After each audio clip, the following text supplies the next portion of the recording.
Welcome back to the Convo Couch, everybody. I am Pasta Jardula. And I'm Fiorella. And Jonny Sue is on the ones and twos. And today we have a special guest in the studio. Well, via Skype. She is an activist, an Air Force veteran. She's also a comedian in her spare time. She is running for Congress, District 12 in New York. From a brand new Congress, Lauren Ashcraft is on the couch. Hi. How you doing, Lauren? Hey, I'm not a veteran, but I am a comedian. Oh, God. How did I get... I thought I saw Air Thank Force you. veteran. Thank you. Didn't you have family that served? Yeah, Okay. I do. Yeah, my grandfather was an Air Force veteran, and that's how he met my grandmother in Japan. So That's that's right. awesome. I got the story mixed up. Well, she is a granddaughter of an Air Force veteran, and Lauren Ashcraft is in the couch. How you doing today? I'm great. Thank you so much for having me. I am a comedian, though. You are. Oh, okay. You know, look, It looks Awesome. like I'm the one the joke's being played on today because I can't even get my papers right over here. You're so corny. They're gonna Please be- stop doing comedy. They're Sam. going to be giving it to me after, Lauren. Like, way to go, Pasta. You messed it up from the get-go and stuff. No, you're good. So let's just jump right into this because candidate season is heating up. The new year has come. We're bearing down for February in Iowa, March for California. When is the New York primary, in fact? June 23rd Oh, of wow. this year. So it's coming up, and soon we'll be petitioning to get on the ballot. So it's going to be all of us out on the streets trying to get the signatures, and all of us just really, really working hard. Awesome. I know we've heard of brand new Congress, and we've seen what happened after Bernie's run in 2016, subsequently in 2018 with AOC and the squad. But what exactly makes you different than any of the other progressives right now running for office? So we definitely are a coalition running together, especially the brand new Congress slate, who were very, very close and kind of have become a family throughout this journey. But for me, I think, my background and having had my family be the example of what happens when representatives aren't paying attention to the people but are focused on profit. So my grandfather, actually the one that was an Air Force veteran, he met my grandmother in Japan. They immigrated to West Virginia together, where he was from, and he was actually killed in a coal mining accident trying to feed his family because of corporate greed. And my other grandfather on the other side of my family became a quadriplegic because he fell while he was working. And also just having my grandmother experience the xenophobia and racism she did as a Japanese woman immigrating to this country and just trying to be part of society here. And just having them all have these experiences and me growing up being part of this family has opened my eyes to the fact that corporate greed literally kills people. And my grandfather, who was a quadriplegic, his representatives just completely ignored him. And just walking around New York City now, there's so many places where people with disabilities, physical disabilities, are completely excluded, including the subway system, for example. And whenever I think about the Americans with Disabilities Act, which is 29 years old, I think about the fact that it's absolutely necessary, but it does the bare minimum. And we need to have people in office that are advocating to expand acts like that keep people safe and don't exclude entire populations of people from, getting to work and going where they need to go and going into restaurants and businesses. And so I would like to expand the Americans with Disabilities Act so that it's enforced by the federal government, so that in order to access the same places that you and I access, you don't have to sue. Yeah. Um, You consider yourself to be anti-establishment, don't you? Oh, yes. Yeah. And how- I'm democratic socialist. Okay, so how can we be assured if and when you get to Congress that you won't buckle down, that you won't buckle and not join the establishment? In other words, a lot of people think that some of the squad or some of the people are a little bit too friendly to Nancy Pelosi. How are we assured that you're going to continue to rage against the machine when you get there? First of all, I have endorsed Shahid Buttar, who's running against Nancy Pelosi. And I think he was on this show. It's going to be on next week. Okay. Oh, okay, great. Yeah. Great. Yeah, so I have no problem standing up for what I believe in whatever setting I'm in, because this doesn't change. And I'm running because of my morals and because of how angry I am that entire populations have gone completely ignored. My goal is that every single person has full and equal representation, regardless of their background and income and disabilities and ethnicities and gender, for example. And I have worked in the financial sector. That's where I became radicalized in terms of the economy and watching all this money being handed to these huge corporations in the form of corporate handouts. And being a democratic socialist that announced my run while working for one of the biggest banks in the world, I wasn't necessarily the most popular person because of my beliefs in my everyday life, but here I am, and still moving down this path because it's what I believe. So I would love to take my experience from the financial sector and sit on the Financial Services Committee and actually hold these industries accountable to us, not the other way around, where we keep bailing them out and watching people become homeless and lose their homes and lose everything because they're rationing their medicine that they need to survive. What about the people that say, that are uncomfortable with the label of democratic socialist? What does that mean to you to be a democratic socialist? Yeah, so I spent a lot of time in both Germany and Sweden, and I saw the benefits of democratic socialism in that even I was able to go to the doctor when I got really sick and didn't have to worry about any kind of expenses that we get all sorts of surprise bills here, even when we are insured. My partner, for example, went to a clinic the other week and actually received a huge bill because where he went was out of network when he thought it was in network, which is a horrible surprise if you're an American or living here. And for a democratic socialist, it means to me that we put people before profit.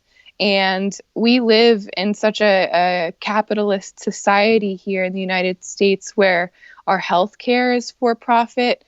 We see people paying back student loans for the rest of their lives for profit. We're killing the environment and ruining our chances at future life on this planet for profit. All of these things revolve around for-profit corporations that throw money and lobby politicians to keep ignoring their constituents. Yeah. And if we can get big money out of politics and actually focus on what's best for the people and for constituents, to me, that's democratic socialism, just putting people first. Yeah, well, how do you plan to get all this change in legislation passed and a financially bought off Congress? So that's you hit right on the point. It all ties to this big money in politics. And to me, that needs to be one of the first issues that we tackle. So ultimately, my goal is that we do move towards publicly financed elections.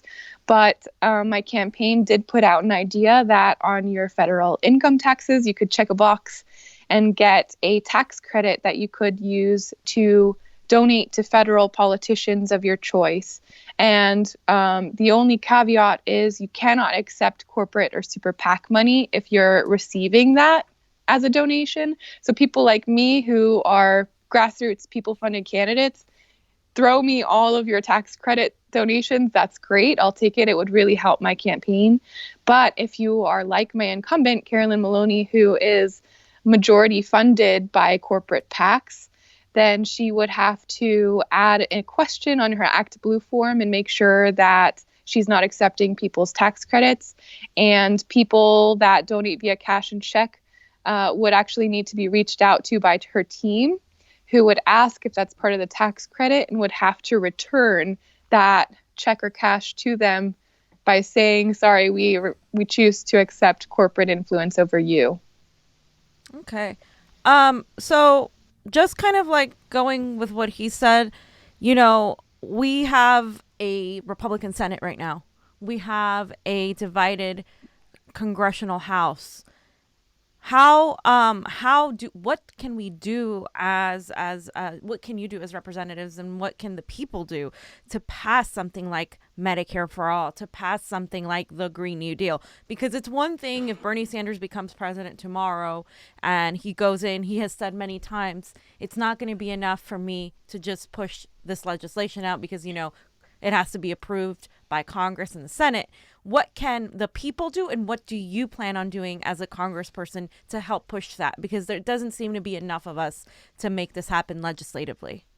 Yeah. So as people, what we really need to do is keep educating each other about these issues and keep educating each other about why it's so important to get out and vote. If every single person voted and exercised their rights, then we would see so much change in terms of who's representing us, and what they're fighting for. And to make voting easier, we can do things like automatic voter registration. I actually like the idea of every single registered voter getting mailed a mail-in ballot with return postage already paid, and in that packet also including a list of who's running and like a brief summary on them and what they're running on and where to find more information. And the more that we can get people out to vote, the better. But in the meantime, I know people who they're not canvassing for any particular politician at all, but they're going around and talking about single-payer Medicare for all and having conversations with people about issues that are affecting all of us, regardless of what side of politics you're on. And I know that I live in New York and I am a Democratic socialist, but I have a lot of family in Pennsylvania and, in not such urban areas.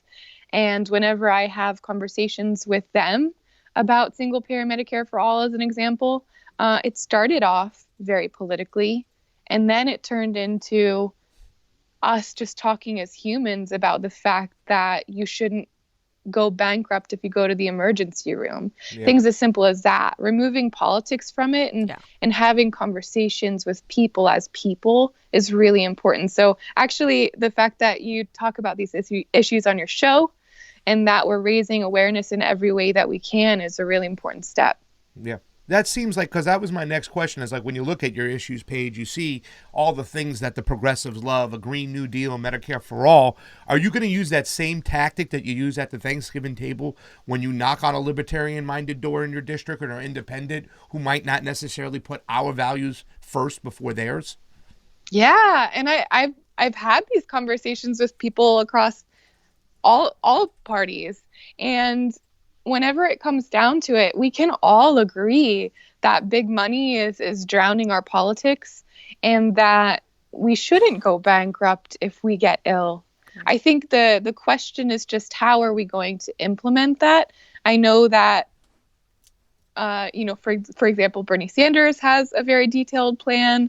I'm very supportive of single-payer Medicare for all and making sure that we completely get for-profit industry away from our healthcare.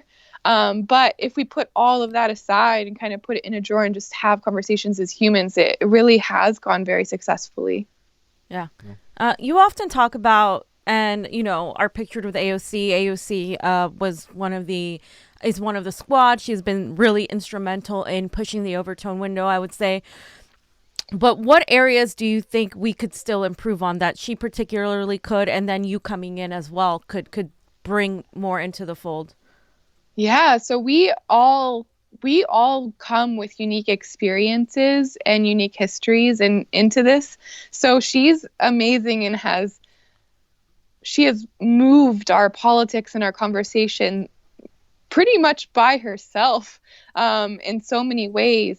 But if somebody comes in with a different, unique experience and brings up something that she might not have thought of on her own, that's exactly what having a Congress full of progressives is for. So I know brand new Congress, we have a few dozen people running together as a coalition, and we all think differently but have the same morals. And I'm really excited about seeing some of the slate or all of the slate getting into Congress, because it's a really great group of people. Yeah. But the more people that we can put into office who are real everyday people who experience the issues that everyday people in their district do, the better. Yeah. Is there an area in particular where you might say AOC, for the most part, I'm with her, but here, nah?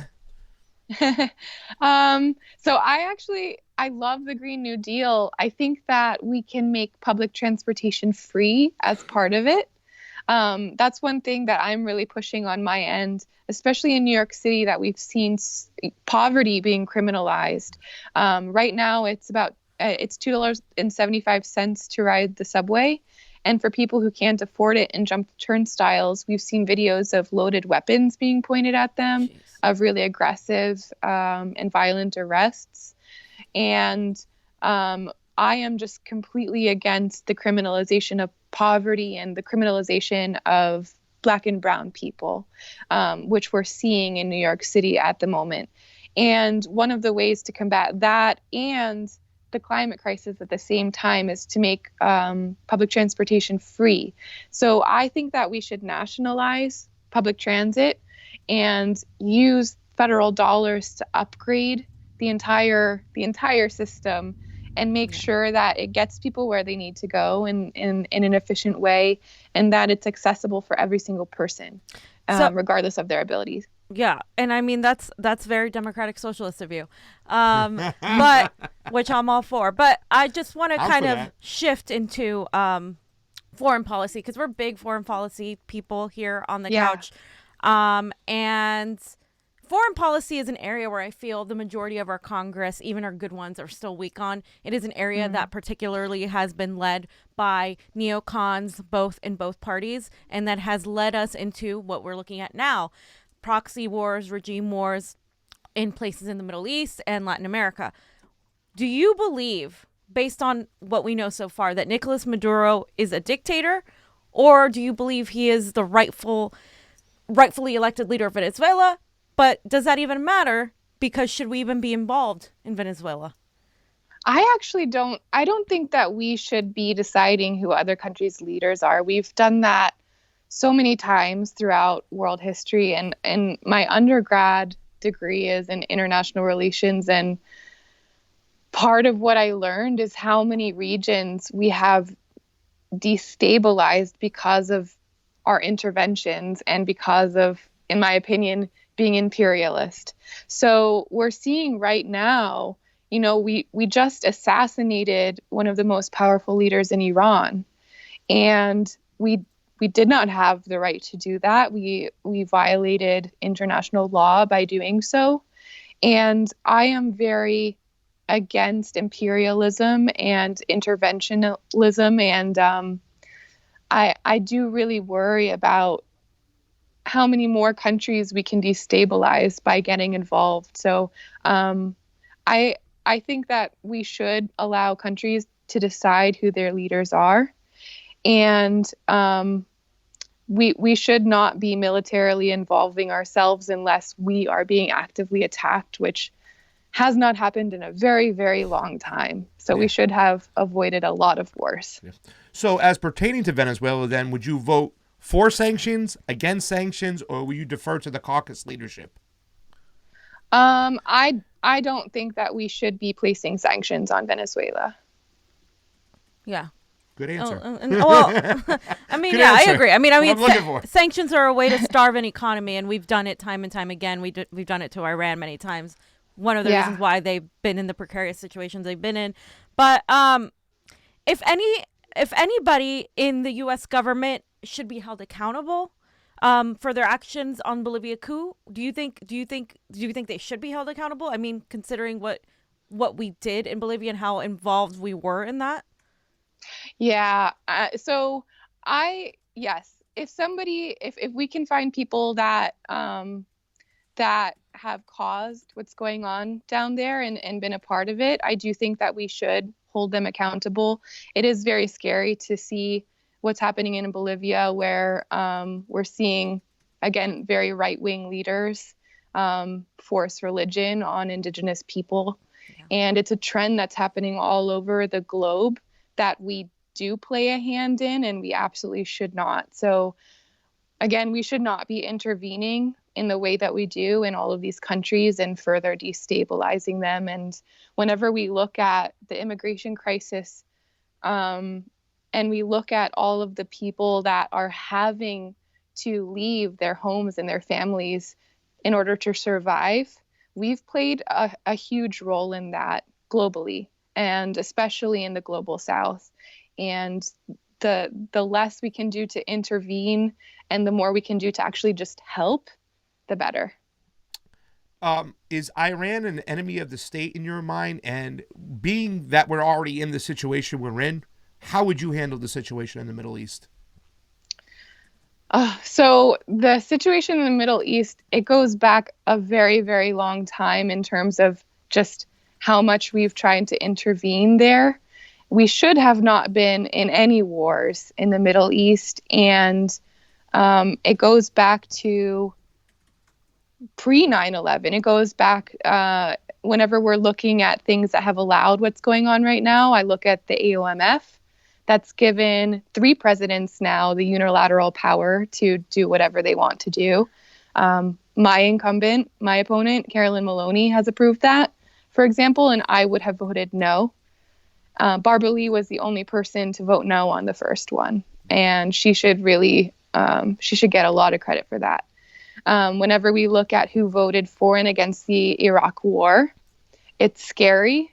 Given how many people who voted yes are still in power, especially knowing what we do now, that war revolved around, a lot of it was for personal profit for the decision makers. And knowing that now, and knowing the people who are still moving in the direction of war, who voted yes for the war in Iraq, it's scary how many people are still sitting in Congress. And also giving Trump the bloated military budget that he asked for, including Space Force, which is ridiculous. My opponent voted yes on his military budget, and there actually would have been a provision that kept Trump from being able to act with the AOMF that she voted no for.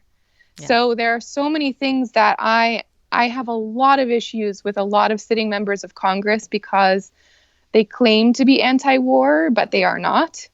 And they have given Trump everything he needs to be doing exactly what he's doing.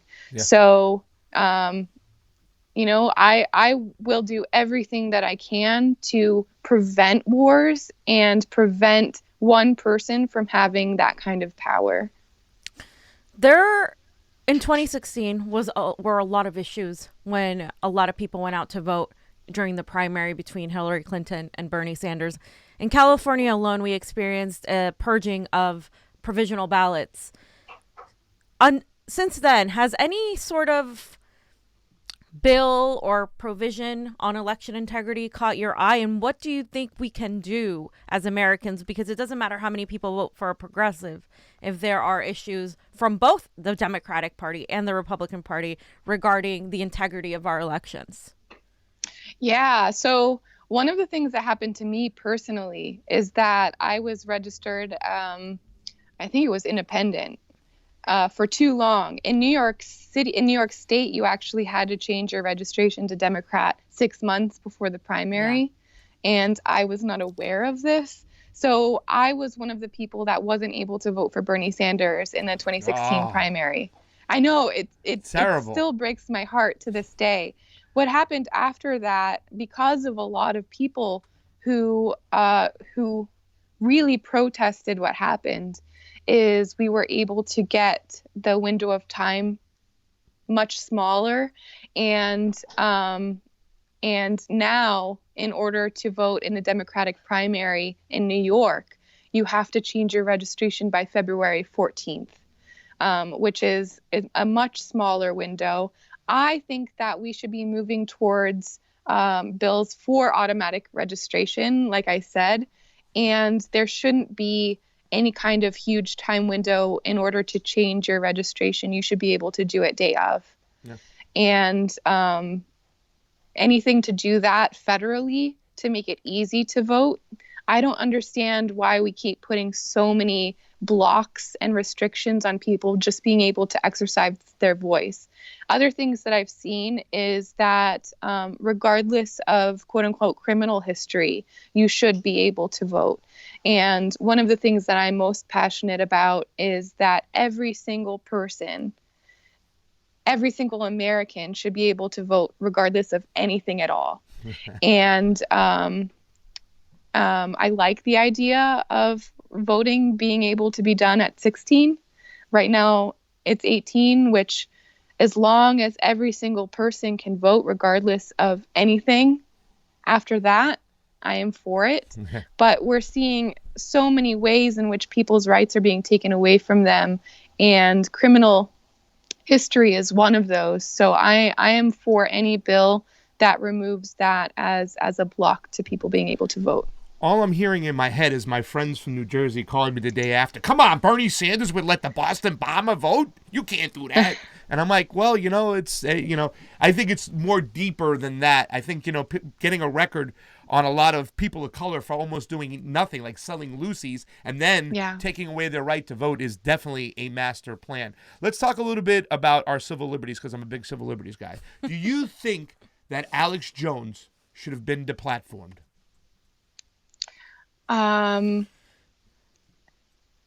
Wait, can you give me a little bit of background about that? I'm blanking. Oh, well, Alex Jones was, well, let me give you a different question. How about this one? Yeah. Do you think that Donald J. Trump's Twitter should be suspended? No. I actually, it's all going to be evidence someday, in my opinion. So. Nobody's ever given us that answer. That's great. Yeah, that's a unique answer. That's a great one. Well, basically what it is like, Alex Jones, he was taken off of YouTube because of, they said he was inciting violence, whatever the case. But what happened is after that, they started taking leftist channels out of YouTube. And so we've encountered that sort of suppression ourselves where, they suppress our videos, they don't list them. People are like, hey, we click on your video and it says error, things like that. So my personal opinion, as much as I dislike Alex Jones, because one of my uncles loves the guy, and I would always get into arguments with him about it. I can't stand the guy. I was not for taking him down because I knew that was going to come back on the leftists, and that's exactly what happened. So Kamala Harris was one that during the debate was calling for the removal of Donald Trump's Twitter. And I mean, I think that just personally eventually comes onto everybody else, right? Right. Yeah. And I know he violates Twitter terms every single day, but I do think it's important to not ban people for exercising their free speech. It is scary that we have a president that tweets the things that he does, but I do think that we need to let him do it so that we're not creating that world where we're just all censoring each other. Exactly. Yeah. As pertaining to presidency, do you believe that any blue will do at this point? Would you vote for Joe Biden? I will do everything I can to make sure that the nominee is not Joe Biden. I really have to think about that. I will vote, and I will vote for the person that I think will do the least damage. So if it's between Joe Biden and Donald Trump, it would be Joe Biden, but I would be really upset about it. So I think that if we can get Bernie Sanders as the nominee, I would be so excited to see that kind of platform actually be the future of our country. And there are a lot of people still in the running that I would prefer over Joe Biden. I worry. I will vote. Yeah. That's a tough one. Yeah, that's what a lot of people do. Are you've seen what's happened with impeachment? How Nancy Pelosi hasn't even sent the documents. But at this point, do you think impeachment actually helped?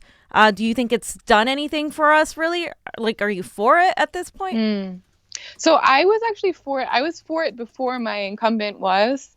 I called for it since the beginning of me announcing to run for Congress. I think that it is the responsibility of people running for Congress and also sitting Congress people to do what's right, including impeaching a president with impeachable offenses. So he has so many things that we could impeach him on.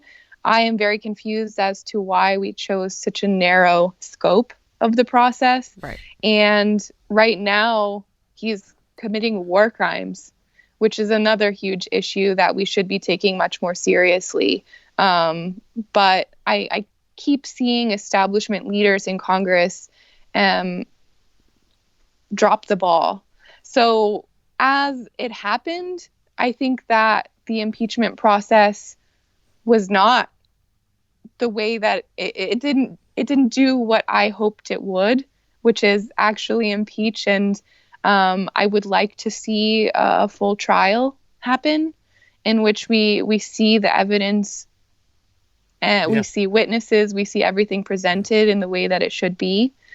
But the scope was so narrow that I just think it's a huge loss for at least the Democratic Party. Yeah, you said that you wanted him impeached when you announced your run for candidacy. What specifically would you have liked to see Donald Trump get impeached on? I mean, he's been profiting from his office from the day that he's been in office, which is a huge problem. We're seeing leaders using his business. That's one of them. And I feel like if a Democratic leader was doing the exact same things, or if, for example, Barack Obama were doing the exact same things, there would have been a lot more talk about the emoluments clause, for example. There would have been a lot more talk about every single thing that he's doing, but we're not seeing his actions being taken as seriously as they should be. Yeah. I started out thinking, maybe I understand why they're impeaching him, but I agree with you. Like, what he was impeached on is a phone call. Yeah. We really followed the whole issues with Biden and Ukraine and what the Democrats did, and it just seems like they're avoiding their own accountability as well. Mm-hmm. So it has turned into not helping, I think, them. It's made it look like this sort of mess, and then Nancy Pelosi hasn't sent in the papers. So I agree with you. There's so many things we should have impeached him on, but they chose the wrong thing, and now I just think it's a waste of time. I think we need to focus on removing him completely out of office by voting him out, which I think is, the best thing. I guess last question, I just want to say, who would you like to see as Speaker of the House at this point? Wow. I would love to see any of the members of the squad as Speaker of the House. I want to see any kind of person who was funded in a grassroots way, who clearly represents the people as Speaker of the House. And I think we're moving in that direction, especially with, the huge coalition running across the entire country. Every single time there's an election cycle, we're going to see more people-powered people actually elected, which is really exciting. And then the more that we can get into office, the more likely it is that we can get big money out of politics with legislation. So I am optimistic. I see the light at the end of the tunnel. It takes people who are watching to be active and get out and vote and donate to politicians and inspire you. Check out who donates to them first, though, to make sure you're not funding a corporate PAC funded politician, which is really important. But the more we can get people involved, the more we're going to see that Congress actually represents us. So last question to get you out of here. District 12 is very much split. You got Manhattan, you got Queens, you got a little bit of Brooklyn. Who are you going to support this year, the Mets or the Yankees? It's an important question out there. This is going to cost or get you votes. Mets or Yankees? Final answer. So I live in Queens, and I've been to a lot of Mets games. There you go. Appreciate that. Lauren, tell everybody out there where they can find you and give us a little closing out. Thank you so much for coming on the Convo Couch. Go right ahead. Yeah, thank you so much for having me. I am at laurenashcraft.com, which is where you can donate to our grassroots campaign. Right now, our average donation is $25. So every donation makes a huge difference and takes us a step further. So thank you for considering donating to our campaign. And also you can find me on social media at Vote Ashcraft. And I'm usually yelling about what I'm angry about on Twitter. That's where we all go. We love the Twitch. You know what I'm saying? Thank you so much for joining us, Lauren. Good We luck really in District appreciate 12. it. Thank you, Thank and good you. luck. For Thanks Pasta so much. Jardula, And Fiorella, Jonny Sue on the ones and twos with Lauren Ashcraft. Convo out. We'll be right back. Bye, guys. Bye.